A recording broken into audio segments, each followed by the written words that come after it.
시청자 여러분 안녕하십니까. 시사반장의 정신동입니다. 의과대학 정원을 2,000명 더 늘리겠다는 정부 방침에 전공의는 물론 의대생도 교수도 휴학과 사직 등을 이어가며 전국 의료 현장이 흔들리고 있습니다. 이럴수록 피해를 보는 건 당장 치료가 급한 환자들일 텐데요.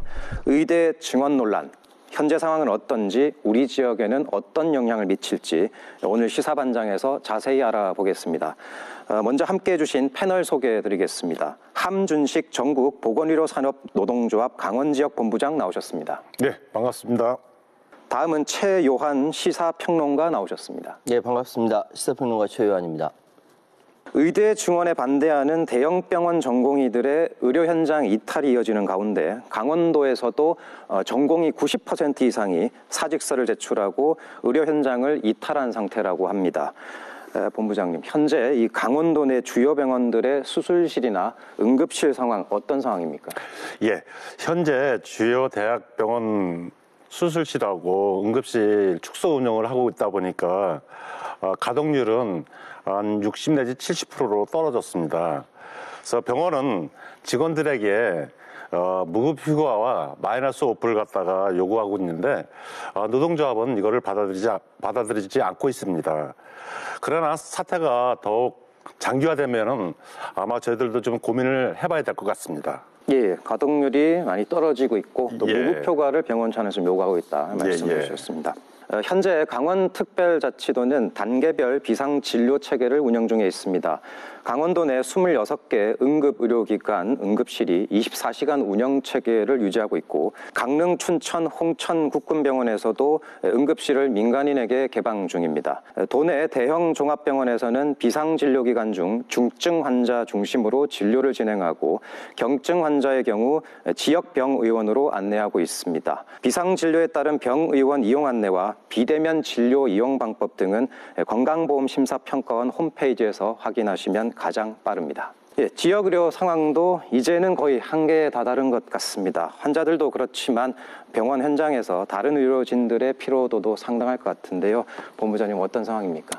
예, 대학병원 전공의들이 90% 이상 빠져나갔고 그러다 보니까 진료 공백이 발생한 지 4주가 넘기 때문에 의료 현장에 남아서 환자를 진료보시는 의료진들이 피로가 상당히 클 수밖에 없습니다.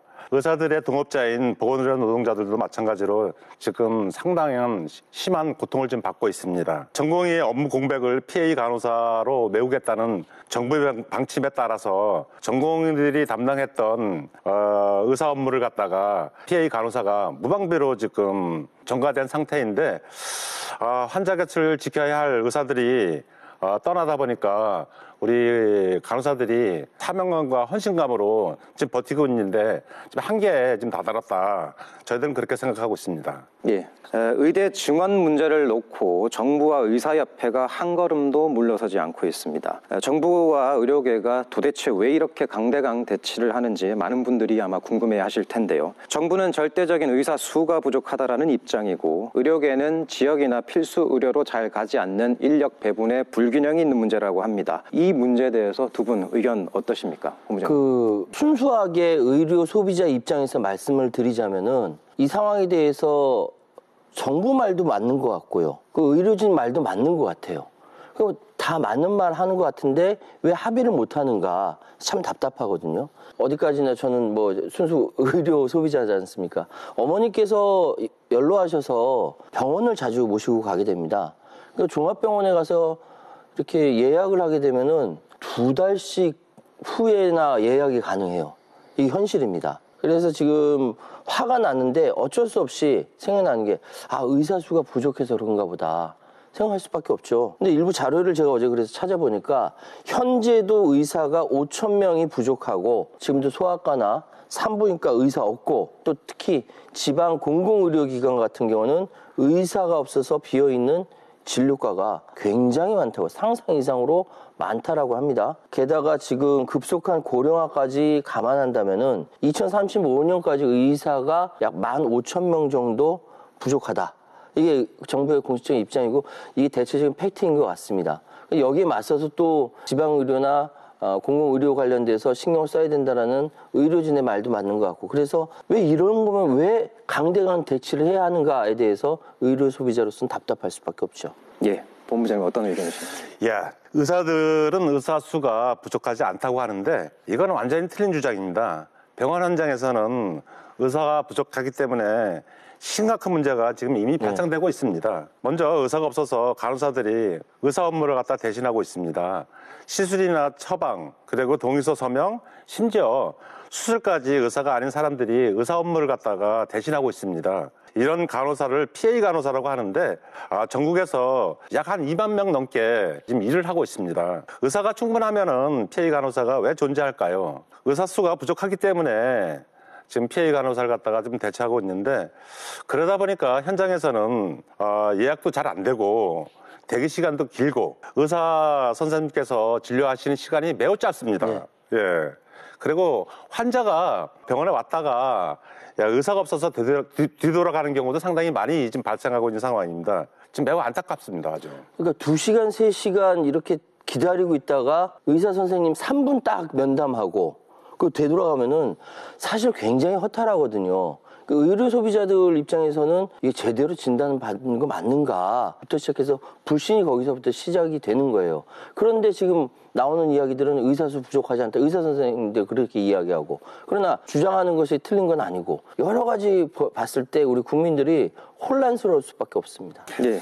예, 지금 전공의 선생님들도 이해가 가요, 사실은. 전공의 선생님 같은 경우는 지금 36시간을 갖다가 근무를 하고, 그리고 주 80시간을 갖다 일을 하고 있습니다. 그러니까 당직도 쓰고, 쉬면서도 완전히 쉬는 게 아니라, 콜 갖다가 지금 대기하고 있는 상태이다 보니까 너무 피로가 좀 과중되고 있어요. 그걸 갖다가 우리 보건의료 노동자들이 다 보고 있어요. 그러다 보니까 환자가 의사 선생님을 갖다가 너무 장시간을 갖다 기다리는 그런 문제가 계속 되풀이된다. 이런 문제를 갖다가 정부에서는 이번에 좀 해결이 돼야 된다. 저희들은 지금 그렇게 보고 있습니다. 왜 그 드라마 슬기로운 의사생활이라는 재밌는 드라마 있잖아요. 거기 보면은 전공의 선생님들 정신 없어요. 쉬는 것도 쉬는 것 같지도 않고 잠도 잘 못 주무시고 그런 거 보면 의사 수는 당연히 늘어나야지라고 이야기를 하게 되는 것이죠. 예.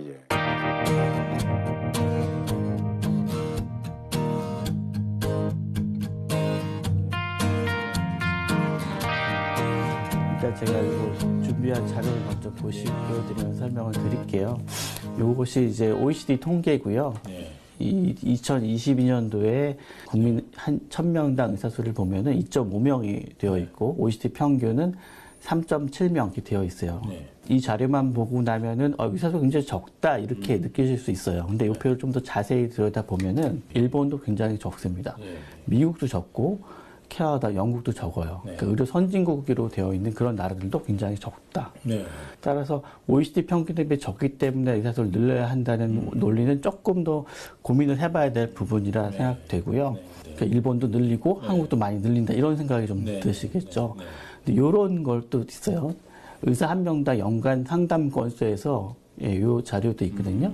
이것도 역시 OECD 자료인데요. 우리나라는 여기 보시는 것처럼 연간 7,000건 정도, 일본은 5,000건 이렇게 많이 보는데 왜 이렇게 많이 보냐를 잘 따져보면은 우리나라와 일본은 행위별 수까지를 하고 있어요. 그러니까 의사들이 많이 볼수록 자신의 수익이 올라가는 그런 구조가 되어 있죠. 지금 이렇게 OECD 국가의 평균보다 의사 수가 적으니까 의대 증원 필요하다. 이렇게 정부는 지금 얘기하고 있죠. 저도 뭐 충분히 그건 이해하고 있지만 지금까지는 의사의 헌신에 의해서 국민 건강이 향상되어 왔다. 혹은 유지되어 왔다. 그러니까 의사의 연간 진료수가 지금 많지 않느냐? 그걸 좀 덜어드리는 차원에서 의대 증원 필요하다. 이렇게 설명하는 거 좀 다르잖아요. 그죠? 같은 이야기지만 아다르고 어다릅니다. 뉘앙스가 다르죠. 전자는 의사는 굉장히 좀 너무 돈만 추구하고 그러니까 의사 수가 적으니까 무조건 늘려야 되는 그런 논리보다는 이런 식의 중간 자료들을 다 생각하고 하기 때문에 의사들도 굉장히 좀 정부의 그런 정책 자체가 홍보가 어떻게 되는지 모르겠지만 좀 이제 국민들에게 호도되고 있다 이렇게 생각하는 거예요. 의사가 악마화될 필요는 없고 실제로 이런 내용이 있다면 정부도 이걸 적극적으로 처음부터 알렸다면은 의사들도 좀 더 이런 증언에 대해서 납득하지 않았을까 하는 아쉬움이 있습니다. 그러니까 이런 면에서는 사실 이렇게 언론들이 이렇게 과거에 이게 다 언론 보도 자료인데 이런 것들을 충분히 감안해서 정부가 이렇게 뭐 어떻게 보면 시어머니 역할을 했다면 언론에서는 이런 부분도 있습니다. 이렇게 긁어주고 그래서 의대 증원이 필요하냐? 어느 정도 저는 충분히 동의할 수 있습니다. 그렇지만 이런 지금 현재 정부의 어떤 정책 그런 드라이브라든지 방향이라든지 어떤 그런 제스처 자체가 강대강을 초래하고 있고 그것에는 또 언론도 한 몫을 하고 있는 게 아닌가 저는 지적하고 싶습니다. 예. 결코 간단한 문제가 아니어서 이제 슬슬 하나씩 풀어봐야 될 것 같은데 먼저 이 절차에 대해서 한번 짚고 넘어가야 될 것 같습니다. 의사협회는 의대 정원 2,000명 증원이 정부가 일방적으로 결정한 것이다라는 입장입니다. 수차례 의정협의체 회의가 있었고 의대 증원에 대한 논의가 없지는 않았지만 이렇게 구체적으로 숫자를 제시한 적은 없었다라는 이야기인데요. 의료계와 깊은 논의 없이 증원이 가능한지도 좀 의문이 들 수도 있고 또 정부가 과연 면밀한 검토를 했는지에 대해서도 궁금해하시는 분들이 계십니다. 여기에 대해서는 어떻게 생각하십니까? 그러니까 결정적으로 의료단체와 정부의 말이 엇갈리는 지점이 바로 이 부분이에요. 정부는 이제 이 결정, 2,000명 결정을 한 거에 대해서 일방적으로 했다라는 거 비판하는 거에 대해서 아니다. 정부는 지금 130회 이상 소통했다라고 주장을 합니다. 대한의사협회와 공식 소통 채널을 구성해서 28차례 논의를 진행했다. 이거 어디 정부 이야기입니다. 또 의료계를 비롯해서 전문가, 소비자단체 등 사회 각계각층과 다양한 방식으로 130차례 이상 충분히 소통했다. 정부는 그렇게 이야기를 하고 있어요. 의료계가 주장하는 의대 정원 확대 전제 조건인 수가 인상이라든지 의료사고 부담 완화라든지 근로여건 개선 등도 이 같은 논의 방식을 정책 패키지에 담았다라고 지금 정부는 주장을 하고 있고요. 공문이 이제 1월 15일 날 의협에 의대 증원 규모에 대한 의견을 요청했지만 의협에서 끝까지 답변을 하지 않았다. 여기까지가 정부의 주장입니다. 130회라고 하는데 굉장히 많이 한 거 아닙니까? 그렇죠. 그런 생각이 들거든요. 그런데 의료계는 정부의 의대 정원 2,000명 증원 발표는 국회의원 선거를 앞두고 대통령과 정권에 대한 국민의 낮은 지지율을 극복하기 위해 국가의 보건의료와 국민건강을 희생시키는 유례가 없는 망국적 포퓰리즘 그 자체다. 라고 주장하고 있어요. 소통하고 있다? 아니다. 그건 망국적 포퓰리즘이다. 이게 부딪히고 있는 부분이에요. 그러니까 그러면서 정부가 제시한 2,000명 증원이라는 숫자는 과학적인 근거도 정밀한 예측도 없이 짜맞춘 자료들을 내세워서 내놓은 숫자일 뿐이다. 이거 일방적으로 정한 것이고 이렇게 하다 보니까 이미 2020년 9월 4일 날 했던 구사 의정 합의를 내팽개쳤다. 그러니까 서로 이 사안에 대해서 이야기하는데 전혀 엉뚱한 얘기를 하고 있거든요. 소통했냐? 소통했다. 130회. 한쪽에서는 그거는 소통이 아니지. 그냥 망국적 선거 앞두고 하는 포퓰리즘 뿐이야. 서로 엇갈리는 이야기를 하다 보니까 백지장도 맞으면 낫다라고 하는데 그런 게 전혀 없는 거예요. 다른 이야기로 허공에 대고 이야기하는 것 같다라는 생각이 드는 거죠. 예, 정부는 증원하지 않을 경우에 2035년쯤이면 고령화 등의 의료 수요를 고려해 봤을 때는 의사가 총 1만 5천 명이 부족할 것이라고 추산하고 있고 또 의료계는 저출산과 전체 인구 감소 때문에 그리고 의료 기술도 아마 발달할 테니까 의료인들의 생산성 향상으로 의사가 부족하지는 않을 것이다라고 또 얘기를 하는 것 같습니다. 이런 상황에서 어쨌든 정부는 당장의 의대 증원을 추진하고 있습니다만 의료 수가를 현실화하는 등의 조치가 함께 있어야 한다는 점에는 이론의 여지가 없는 것 같습니다. 자, 그렇다면 의사가 많아진 상황에서 인구 감소 현실과 맞닥뜨리게 되고 안 그래도 걱정이 되고 있는 건강보험 재정에 더 타격이 발생하는 것 아니냐 하는 우려가 있습니다. 여기에 대해서는 어떻게 보십니까? 물론 지금 인구가 감소하고 있고 앞으로도 감소할 거라고 예상됩니다. 하지만 전체 인구가 감소하는 데 비해 노인 인구가 급격히 늘어나고 있습니다. 2025년이면은 우리나라 65세 이상 고령 인구가 전체의 한 20%를 갖다 차지할 것입니다. 노인 인구가 늘어난다는 것은 그만큼 의료 수요가 늘어난다는 얘기거든요. 그러면은 그만큼 의료인이 좀 필요하다는 얘기죠. 지금 세계에서도 지금 고령화 추세이다 보니까 의사를 갖다가 늘리고 있는 상황인데 거기에 맞춰서 한국도 마찬가지로 의사 수를 갖다가 늘려야 된다. 저희들은 그렇게 보고 있습니다. 그리고 의사를 늘린다고 해갖고서 건강보험 제정이 타격이 된다 그렇게 주장을 하시는데 그건 아닌 것 같아요.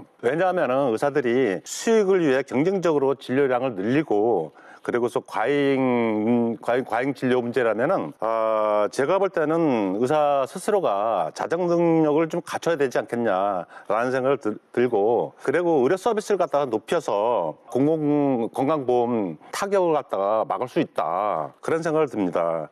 그리고 의사들은 국민의 생명과 안전을 책임지는 사람으로서 직업적 소명 의식을 발휘한다면은 충분히 해결할 수 있다라는 생각이 듭니다. 예.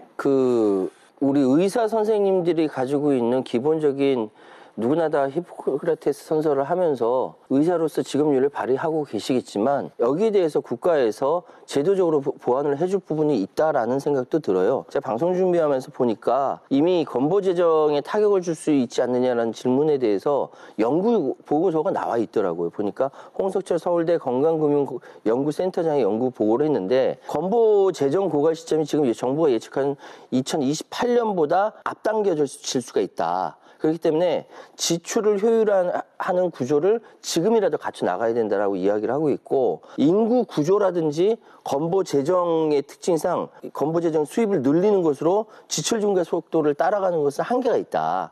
그렇다면은 지출이 늘어가는 속도를 좀 느리게 하는 것 그리고 지출 효율화해서 재정 건전성 악화 문제의 해법을 찾아야 한다라고 분명히 얘기를 하고 있어요.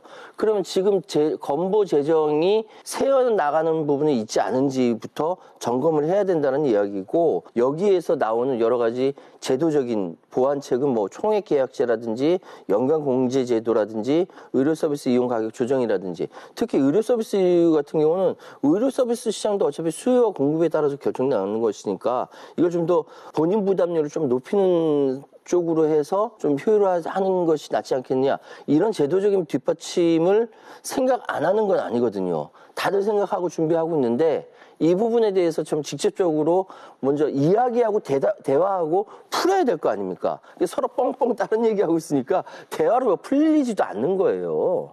예, 뭐 이런 문제가 있다 할지라도 지금 당장의 국민들에게 이슈가 되고 있는 것은 이 문제인 것 같습니다. 돌보던 환자들을 그냥 두고 사직서를 내는 것이 과연 마땅하냐라는 지적이 많은데 여기에 대해서는 어떻게 우리가 봐야 될까요? 의사 선생님들 같은 경우는 개인의 자유의사에 따라서 사직서를 갖다 내기 때문에 아무런 문제가 없다고 말씀하시는데 그러나 2월 22일 오전 6시부터 전공의 선생님들이 집단으로 사직했습니다. 환자를 버리고 나온 것이죠. 이것은 개인의 자유가 아니라 단체 행동으로 환자 진료를 거부한 것이죠. 응급실 뺑뺑이란 말이 들어보셨습니까? 응급 상황에서 처치할 의사를 찾기 위해 이 병원 저 병원 떠돌다가 사고가 난 그런 경우죠. 근데 최근에 응급실 뺑뺑이 사고가 강원도에서도 일어났었어요. 그 의사들의 진료 거부로 환자들이 치료의 골든타임을 갖다가 놓치는 경우도 있었고 생명의 위험을 받은 경우도 있었습니다. 지금 의료 현장은 언제 어떤 의료사고가 터질지 모르는 아주 일촉즉발의 위기 상황이라고 저희들은 지금 보고 있습니다. 위기의 시간이 지나 국민 피해가 막대지면은 의사들은 앞으로 어떻게 환자를 앞에서 서서 존경받는 모습으로 다시 되돌아올까 좀 안타깝습니다. 저희도 마찬가지로 우리 병원 노동조합도 파업할 때가 있습니다. 작년에 7월 13일 날 우리가 산별 총파업을 갖다 벌렸어요. 그때 일간지에서는 뭐라고 하셨는지 아십니까 혹시? 그래요. 파업해도 전혀 지장이 없었어요. 우리 같은 경우는 수술실, 응급실, 중환자실, 산부인과 그런데 필수 의료를 갖다가 배치를 하고 그 파업에 나갔거든요. 그런데 의사 선생님께서 지금 필수 진료과 같은 경우를 저희들이 볼 때는 팽개치고 나가지 않았냐. 좀 이런 모습을 볼 때 참 무책임하다라는 생각을 좀 들어요. 제가 아까도 드라마 이야기를 했는데 의료 드라마 저 되게 좋아해요. 그런데 국민들이 그런 드라마는 드라마일 뿐이지만 그런 드라마를 사람들이 많이 의료 드라마를 좋아하는 이유는 뭐냐면은 의사 선생님들이 가지고 있는 그 전문성을 가지고 헌신적으로 국민들에게 의술을 펼치는 거에 대해서 국민들의 감동을 받거든요. 여러 가지 스토리가 꼬여 있긴 하지만 그런 것들을 통해 가지고 기본적으로 사람들의 감정을 울리는 거 보면서 와, 저 의사 선생님 멋있다라고 이야기를 하죠.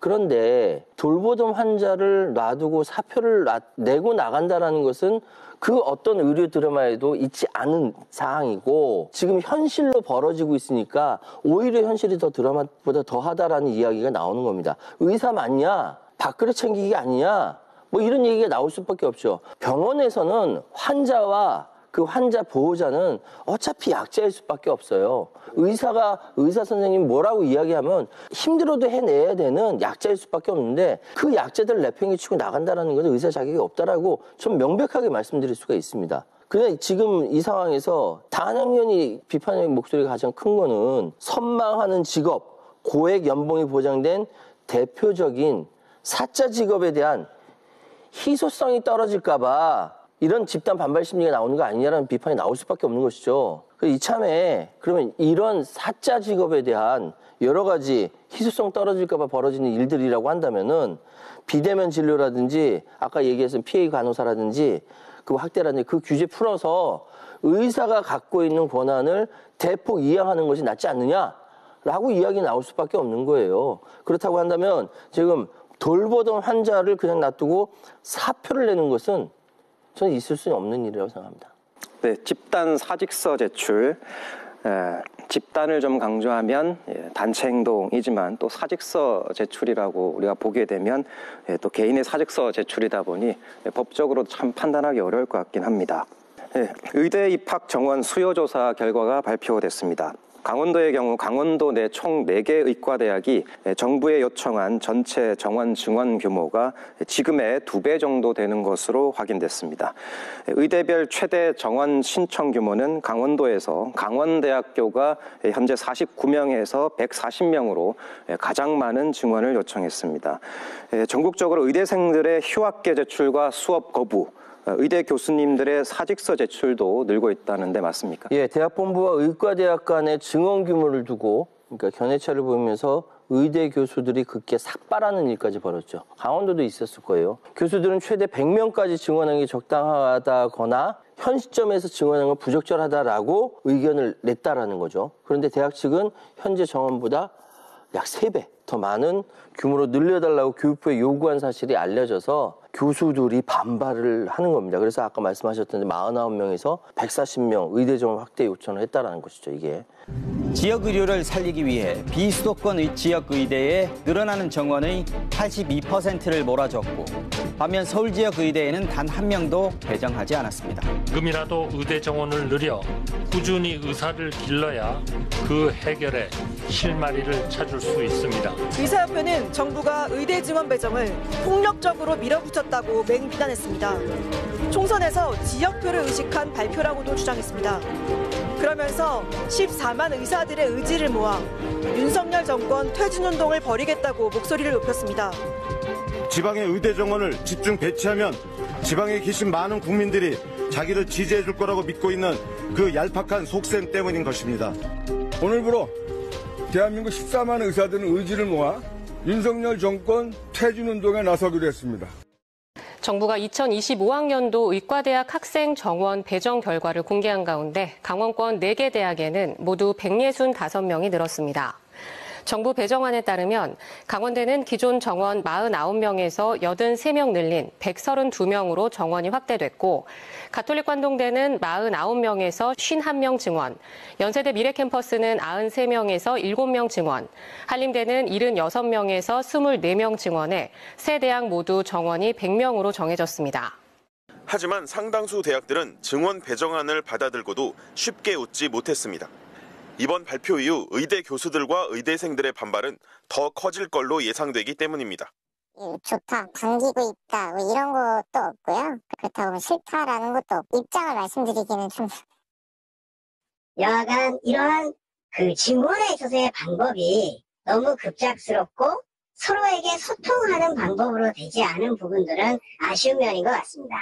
현재 미니의대로 얘기되고 있는 50명 미만에 있어서의 의과대학 같은 경우에는 사실 등록금 수입이 200명인 학교에 비하면 4분의 1밖에 안 되지 않습니까? 4분의 1밖에 안 되니까 교수를 4분의 1만 뽑을 수는 없지 않습니까? 똑같이 내과, 외과, 소아과 교수가 똑같이 필요한 거거든요. 그러기 때문에 50명짜리 미니의대를 사실 결정되는 과정이 어떤 지역에서 나눠주기 위한 정치적인 과정이었고, 미니의대에 있어서의 그 교육의 질이 충분한 자원을 확보할 수 없었기 때문에 질이 오히려 조금 더 좀 영향을 받았다고 봐야 될 것 같고요. 오히려 미니의대에서의 증원 자체는 교육의 질을 현재보다도 확 수준을 향상할 수 있는 그런 기회로 봐야 될 것 같습니다. 이번 사태를 계기로 이슈가 되고 있는 또 하나의 주제가 바로 PA 간호사입니다. 의사 보조 인력으로서 간호사다라는 이제 말이 있는데요.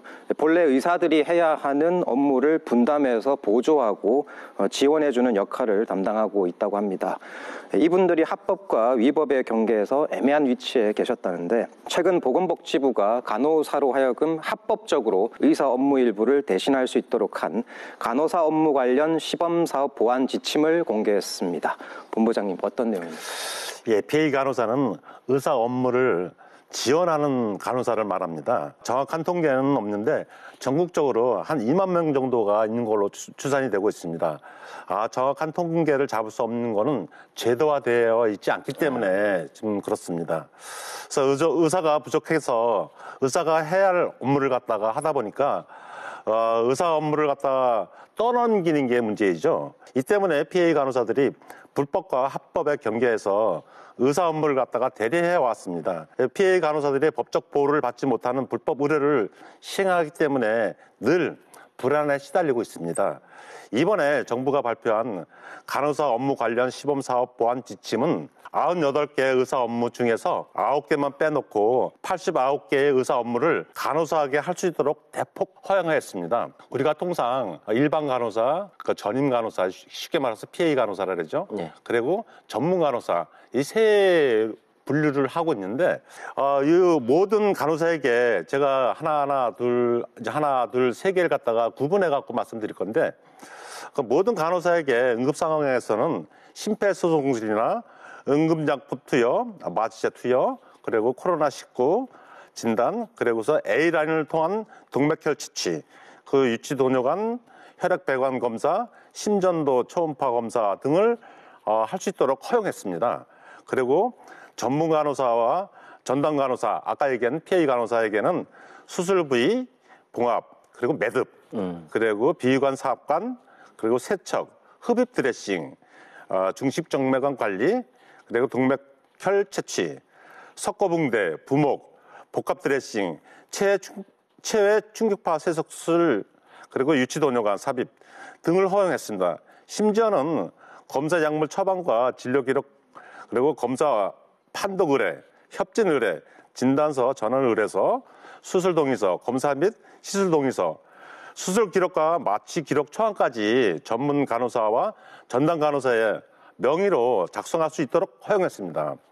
그리고 세 번째는 전문 간호사에게는 중식정맥관 삽입, 전신 마취제를 위한 기관 삽관, 그리고 중환자 기관 삽관, 조직 채취, 내척 수액 채취까지 허용했습니다. 문제는 이것을 명확하게 법적 제도적으로 보완하는 게 아니라 병원장 재량으로 할 수 있도록 허용했고, 책임도 병원장이 지라고 한 것입니다. 따라서 PA 간호사들은 여전히 불법 의료 소지의 법적 책임으로부터 자유로울 수가 없습니다. 우리는 정부의 지침을 믿을 수가 없습니다. 간호사들은 업무 범위를 명확하게 설정하고자 했던 간호법을 거부했던 정부가 이번에는 PA 간호사를 제도화하겠다고 합니다. 일회성에 그칠 가능성이 있다고 보고, 실제 제도화하더라도 현장의 갈등은 더욱 커질 것이라고 저희들은 생각하고 있습니다. 의사 업무는 의사가 하고 간호사 업무는 간호사가 해야 되지 않겠습니까? 그게 원칙이지 않겠습니까?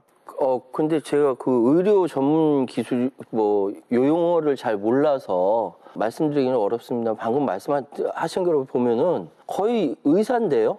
그렇죠. 그렇죠. 예. 의사와 간호사의 경계가 불분명해지는 것 같다라는 생각이 들고요. 마지막에 말씀하셨던 것처럼 이게 굉장히 우습기도 하고 슬프기도 한 것이 지난해 4월 달에 간호 인력의 업무 범위, 처우 개선 등을 체계적으로 규율한다. 이런 취지의 간호법 제정을 국회 통과됐는데 대통령이 거부했지 않습니까? 예, 맞습니다. 거부권을 행사했는데 이제 와서 다시 시행한다라는 거잖아요. 예. 뭐 이런 일이 다 있습니까? 그래서 우스갯소리로 현장에서는 간호사분께서 의사면허를 우리한테 달라. 그럼 농담으로 예, 지금 업무를 갖다가 의사 업무를 갖다가 우리한테 주니까 그런 볼벤 목소리가 좀 나오고 있는 상황입니다. 심각하네요. 네, 사태 장기화가 전망되면서 정부는 PA 간호사를 늘려 의료 공백을 최소화하겠다는 취지인 것 같습니다. 그런데 이번에 긴급 체계에서만 시범 사업으로 간호사를 보호하겠다라는 것인지 위기가 끝나면 원점으로 다시 돌아가는 것인지 이 PA 간호사의 합법화의 문이 열렸다 이렇게 봐도 되겠습니까? 예, PA 간호사 합법화를 해야 하느냐? PA 간호사가 없어도 될 정도로 의사 인력을 늘려야 하느냐 논란은 꽤 오랫동안 진행돼 왔습니다. 이번 사태를 계기로 PA 간호사 제도화가 발빠르게 추진될 것 같은데 2025학년부터 의대 정원을 늘려도 실제 의료 현장에 배출되려면 최소 6년에서 10년 정도 걸리기 때문에 당장 의사 인력을 늘렸다 어렵죠. 그렇죠. 예. 그래서 저희들 같은 경우는 그동안 의사 업무를 갖다 해오던 PA 간호사를 아예 양성화하자. 그런 주장을 갖다가 하게 됐고, 제가 볼 때는 PA 간호사가 하고 있는 업무를 갖다가 병원장의 지시가 아니라 아예 법적으로 보장하고 제도화하자는 흐름이 상당히 강력하게 형성될 거라고 예측됩니다. 이번 계기로 PA 간호사 법적 보호 조치를 강화하고 간호법을 다시 상정하는 것이 맞다고 저희들은 보고 있습니다. 예, 의대 증원이 되더라도 이 효과는 6년에서 10년 뒤에 나오는 것이니까 당장의 어려움을 해결할 수는 없고 PA 간호사 제도화가 필요하다. 네, 말씀해 주셨습니다. 간호법은 지난해 5월 윤석열 대통령이 거부권을 행사하면서 사실상 폐기된 바 있습니다. 의사들의 거센 반발이 있었기도 했고요. 그런데 이번에 비대면 진료 전면 허용에 이어서 PA 간호사 활용 방안을 거론하는 것은 어떻게 보면 상당히 모순적이고 앞뒤가 안 맞는 느낌도 드는데요. 정부의 압박용 카드라고 봐야 할까요? 분명히 정부가 가지고 있는 압박용 카드일 수밖에 없는 것이죠. 그러니까 지금 간호법을 당시 이제 폐지가 됐지만 그 당시에 간호법을 보면요. 지금 1장부터 6장까지 보치까지 다 살펴봤을 때 제일 문제가 됐던 것이 제정안 1장 1주에 들어갔던 지역사회라는 말 가지고 논란이 있었다라는 겁니다. 그러니까 이게 지역사회에서 수준 높은 간호 혜택을 받을 수 있도록 간호에 관하여 필요한 사항을 규정함. 이게 일반 사람들이 봤을 때는 그렇죠. 우리 지역사회에서 수준 높은 간호를 받아야지라고 생각하는데 의사들 입장에서는 의료기관 밖으로 확대될 소지가 있다. 그러니까 소위 얘기해서 의사들의 기득권을 침해할 간호사 병원이 등장한다. 이런 우려를 했다라는 거 아닙니까? 그러니까요. 그러니까 이거는 이렇게 보면은 간호법을 둘러싼 지난 작년의 갈등은 그리고 결국은 윤석열 대통령이 거부권을 행사했으니까 기득권을 지켜주려고 거부권을 이렇게 행사한 거 아니냐라고 이야기하고 간호사분들은 거기에 대해서 화가 나서 시위하고 난리가 났던 것 같아요. 그리고 또 여러 가지 의료법 관련돼서 이야기들이 많이 나오는데 일반인들은 여기에 대해서 그렇게까지 의료법까지 생각은 하지 않지만 기본적으로 그것이 간호사든 그것이 의사든 간에 수준 높은 의료 서비스를 받고 싶은 생각이거든요. 그럼 이거를 소비자들이 나서서 이렇게 해라 저렇게 해라 얘기해야 되겠냐고요. 의료계 내에서 정리를 해야 되는 것이죠. 그래서 작년에 그 사태 보면서 굉장히 답답했는데 올해는 이걸 또 다시 부활한다라고 하니 저로서는 이해가 되지 않습니다. 현 정권의 어떤 앞뒤가 안 맞는 듯한 그런 모습 어떻게 보고 계십니까? 그렇죠. 지금 아쉬울 때는 PA 간호사를 허용한다라고 그리고 또 의사 선생님들 그리고 쉽게 말해서 의사협회에서 PA 간호사 부활은 절대 안 된다라고 주장하는 게 상당히 좀 모순이 있다. 저희들은 좀 그렇게 보고 있습니다.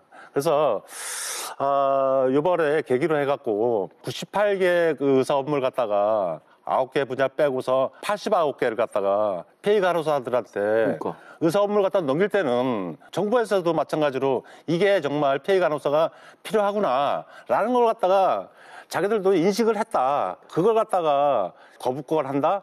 제가 볼 때는 좀 말이 안 맞는다. 저는 그렇게 생각합니다. 예. 어쨌든 의사 수를 늘리면 필수 의료, 지역 의료를 살릴 수 있느냐가 가장 쟁점이 될 것 같습니다. 정부는 수가를 올려주고 계약제로 지역 근무를 유도하면서 필수 의료에 5년간 10조 원을 투입하겠다라고 강조를 하고 있고, 반면 의료계에서는 과잉 진료 의료비가 늘어날 것이다라고 얘기하고 있습니다. 지역 의료를 살리려면 어떤 여건이 필요하다라고 보고 계십니까? 예. 의대 정원을 늘려서 의사 인력을 많이 배출해도 지역에 오지 않고 서울 수도권에 쏠 우려가 있습니다. 그런 점에서 의사들이 지역에서 근무할 수 있도록 지역 의사제를 도입해야 한다고 저희들은 주장하고 있습니다. 그런데 정부에서 추진하고 있는 지역 의사제는 계획형을 갖다가 좀 얘기하고 있더라고요. 계획형은 안정적이지 않습니다. 지역병원에서 근무한다 해도 계획해도 더 좋은 조건이 생기면은 서울 수도권 언제든지 빠져나갈 수 있기 때문에 그래서 전문가들이 얘기하는데 계획형이 아닌 의무형 지역 의사제를 갖다가 도입하는 게 맞다. 지역 인재 전형을 지역 출신 인재를 뽑아서 학비를 지원하고 졸업 후에는 지역에서 한 10년 정도 의무적으로 지역병원에 근무할 수 있도록 하는 것이 맞다.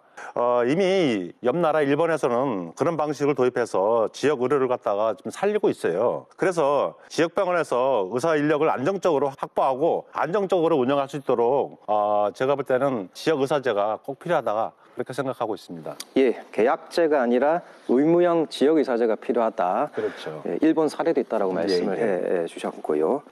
평론가께서는 또 어떻게 보고 계십니까? 그러니까 사실은 지금 응급실 런이라든지 뺑뺑이라든지 소아과 오픈런이라든지 이런 거 보면은 답답할 수밖에 없어요. 대한민국 선진국 아닙니까? 선진국 맞거든요. 선진국이 맞으면 선진국에 맞는 정도의 시스템이 갖춰져야 되는데 이것이 혹시나 일부 기득권 세력들에 의해서 왜곡되는 건 아닌지 여기에 대해서 굉장히 답답하고요. 연로하신 어머님도 계시지만 어린 아이도 있으니까 그러니까 어린 아이일 때는 정말 엄마 아빠들은 애가 타거든요. 응급실에 쫓아갔는데 아무것도 못하는 거지 않습니까? 이런 이제 소위 얘기해서 의료 소비자들의 마음을 좀 이해해줬으면 좋겠다라고 생각을 하고요. 그리고 지금 방금 제가 이해가 잘 안 되는 부분도 있겠지만 지역의사제가 계약형이니까 의무형으로 바꾸자라고 말씀하셨는데 그와 함께 좀 더 제가 말씀드리고 싶은 것은 공공의료체계의 지역에서의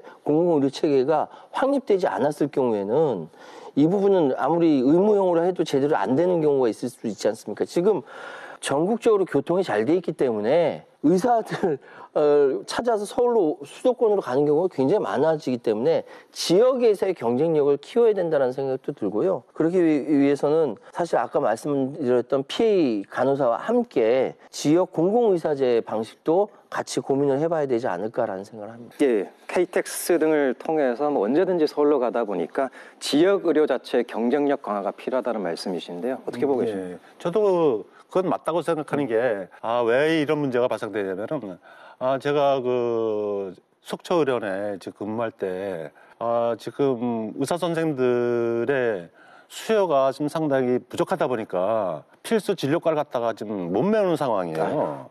그러다 보니까 선생님들한테 좀 고액을 갖다가 드리다 보니까 병원의 경영은 상당히 좀 악화되고 있습니다. 이 공공병원인데 의사 선생님들한테 고액을 주다 보니까 직원들한테 돌아갈 몫이 상당히 얇아지는 그런 상황을 갖다가 의무형 지역 의사제를 갖다가 그나마 도입하면 좀 낫지 않겠냐라는 생각을 좀 갖고 있습니다. 예, 필수과 의사 모집은 또 속초의료원에 한번 언론에 알려진 적도 있었었는데요. 그 때문에 또 병원 경영에 또 영향을 미쳤다라는 말씀까지 주셨습니다. 예, 마지막으로 우리 지역민들은 도대체 이번 사안을 어떻게 바라봐야 할지 한 말씀씩 부탁드리겠습니다. 예, 지역 소멸을 위기를 막고 지역 균형 발전을 위해서는 지역 의료를 갖다가 꼭 살려야 합니다. 의대 정원을 늘리고 늘어난 의사 인력이 지역 의료에 복무할 수 있도록 그런 정책이 꼭 필요하다고 생각합니다.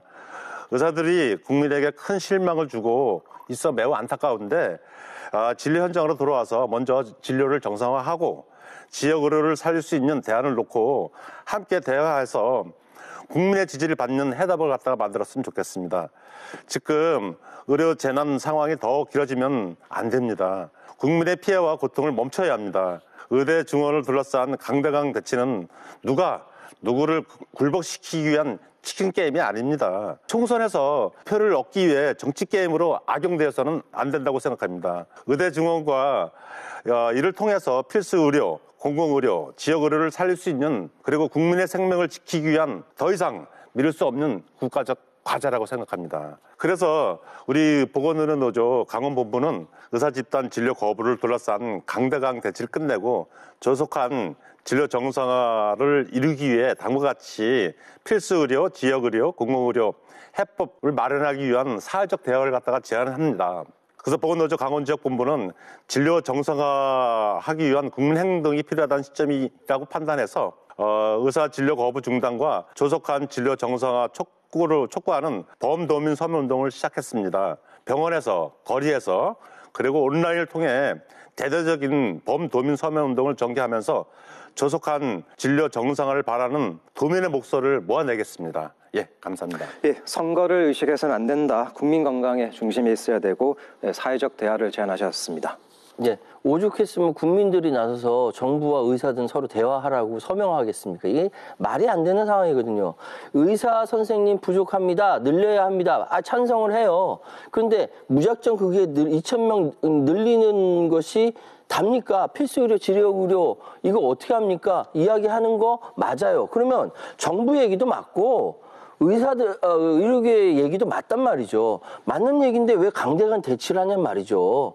강대강 대치로 통해가지고 손해보고 피해 입는 것은 일반 소비자고 국민인데 그건 생각하지 않고 양쪽에서 강대강 대치한다는 것은 이건 뒤에 무슨 정치적 의도가 있는 거 아니야? 라고밖에 해석이 안 됩니다. 그러다 지금 서로 간에 부딪히고 있는 거 보니까 4월 10일 선거 끝날 때까지는 계속 이 모양 이 꼴로 갈 것 같아요. 그러니까 답답한 거죠. 그렇게 해서 올린 지지율 금방 또 폭락합니다. 그래서 지금 문제는 뭐냐면은 서로 간에 최소한으로 합의할 수 있는 부분이 무엇인지부터 찾는 것. 국민들이 둘이 대화하라고 서명운동하지 않아도 정부와 의료계 쪽에서 우리 둘이 같이 이야기할 수 있는 부분이 어디냐? 무엇이냐, 2,000명 얘기하지 않더라도 어디까지 이야기할 수 있냐라면서 차츰차츰 그 대화의 폭을 넓혀가는 것이 지금 제일 먼저 해야 할 것이고요. 당장 월요일부터 내일부터 지금 뭐 사직서 내고 의사 교수님들까지 다 그만둔다라고 하니까 국민들은 엄청 불안하거든요. 이 책임은 누가 짓는 겁니까? 이건 윤석열 정부가 지어야 되는 거예요. 지혜롭게 이끌어가지 못했으니까 현재 국민들의 불안한 마음을 좀 지켜줘야 되지 않을까. 마지막으로 의료 소비자 입장에서 말씀드리겠습니다. 예, 오늘 함께해 주신 두 분께 감사드립니다. 사실 강원도 내 의사단체에게 출연 요청을 했습니다만 거절 의사를 밝혀오셔서 오늘 이 자리에 함께 하지는 못했습니다. 의사들의 입장을 시청자들에게 충분히 전할 수 있는 기회였습니다만 많은 아쉬움이 남습니다. 필수 의료 분야에 종사하는 의사가 부족하다라는 문제, 지역의 의료 공백이 점점 심해지고 있다는 문제, 공공의료의 질적 개선이 필요하다라는 문제의식은 정부와 의사 모두가 함께하는 것 같습니다. 그런데 지금과 같은 강대강 대결 구도가 이어지는 이 상황을 우리 국민들은 어떻게 받아들여야 할까요? 특히 병원 하나, 의사 한 명이 더 절실한 지역 주민들에게 있어서는 이번 사태에 관심을 집중할 수밖에 없습니다. 정부와 의사들에게서 하루빨리 이번 사태를 종식시킬 수 있는 대책이 나오기를 간절히 바랍니다. 시사반장 오늘 여기까지입니다. 감사합니다.